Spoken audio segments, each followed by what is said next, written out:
মা যে কি জিনিস এই হুজুরের কাছ থেকে একটু শোনেন, বুকটা ফেটে যাবে।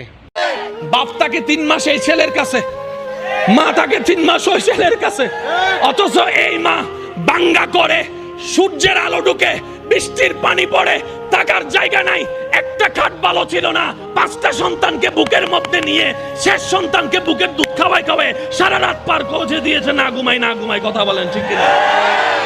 একজন মা 6টা সন্তান রাখতে পারছে, 6টা ছেলে, একটা মা রাখতে পারে না, একটা মা রাখতে পারে না। এর চেয়ে বড় অবাক আমরা কি হতে পারি? আল্লাহ যে গজব দিয়ে ধ্বংস করে দেয় না আমাদেরকে, এটা আগে শুকরিয়া করতে হবে। কথা বলেন ঠিক কিনা? আল্লাহ পাক আমাদের সবাইকে বুঝার তৌফিক দান করুক।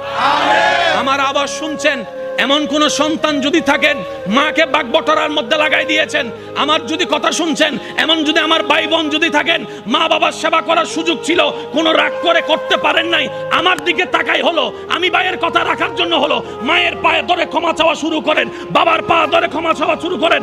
মনে রাখবেন, এদিকে মা বাবা আপনার উপর খুশি হয়ে যাবে, রব আপনাকে কবুল করে নিয়ে যাবে। জান্নাত পাওয়া সহজ, আমরা কঠিন বানাই ফেলেছি। এখানে সংসারে টাকা কামাই এমন ভাই আছে না? হাত তোলার দরকার নাই, আছে না? যাদের মা আছে এমনও আছে না? বাবা আছে না? আমার একটা আবদার মনে রাখবেন, আপনার মা বাবা যদি আপনার টাকা দিয়ে ওনাদের পেট চলে, যেটা আমাদের সমাজে বলে আর কি, আপনি চালান, আপনি খাওয়ান, এমন যদি হয়, এই কথা কখনো চিন্তায় আনবেন না আমি আমার মারে খাওয়াই, এই কথা চিন্তায় আনবেন না আমি আমার বাবাকে খাওয়াই, বরং ওনাদের উসিলায় আল্লাহ আপনাকে কামানোর তৌফিক দান করেছে। মনে রাখবেন, মা বাবার জন্য প্রতি মাসে আপনার সামর্থ্য অনুযায়ী কিছু খরচ রেখে দিবেন। জোরে জোরে জোরে প্রত্যেক মাসে সন্তানের পক্ষ থেকে মার জন্য একটা আলাদা হাদিয়া দিবেন, বাবার জন্য একটা আলাদা হাদিয়া দিবেন।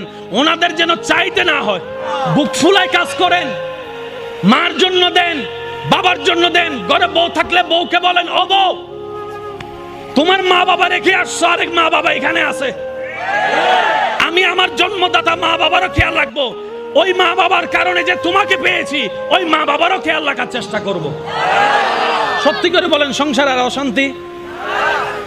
কথা বলেন না রে ভাই। মা বাবার জন্য মন খুশি করে খরচ করতে পারবো, মা বাবার জন্য মনের মধ্যে কোনো আফসোস কষ্ট না রেখে মা বাবার সেবা করতে পারবো।